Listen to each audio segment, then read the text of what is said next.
This is a piston in a modern direct injection diesel engine. In the compression stroke, fuel is injected and combusts. The exploding fuel-air mix forces the piston down. The exhaust valve opens to expel combusted gases, and a fresh charge of air through the inlet valve repeats the cycle. Soot is the byproduct of incomplete fuel combustion. This mainly happens in the relatively cooler parts of the combustion chamber.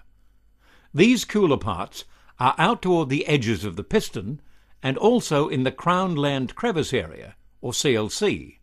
The CLC area is that area between the very top of the piston side, the crown land, the top ring and cylinder wall. As a result, the CLC area has been reduced progressively over the last 10 to 20 years as engine designs have changed to comply with stricter emissions regulations. Notice the ridges of the honing marks on the liner.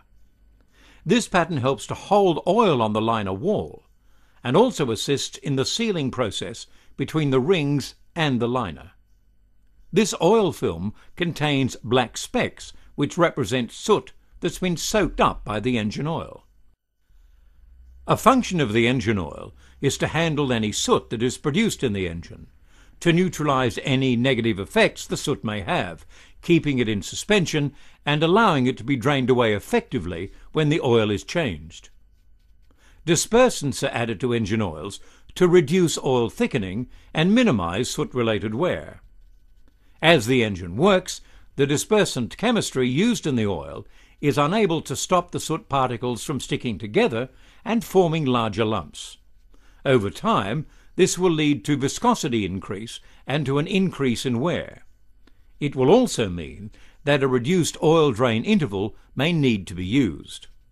At the same time, this has the effect of increasing the wear in the engine from the increased friction and wear caused by the growing soot particles as it contacts the liner surface.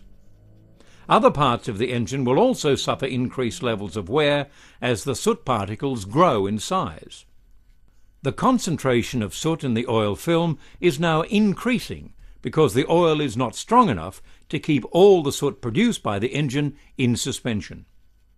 This is an example of an older style oil which is not strong enough to handle the increased soot loading, resulting from more stringent operating parameters of modern emissions-controlled diesel engines.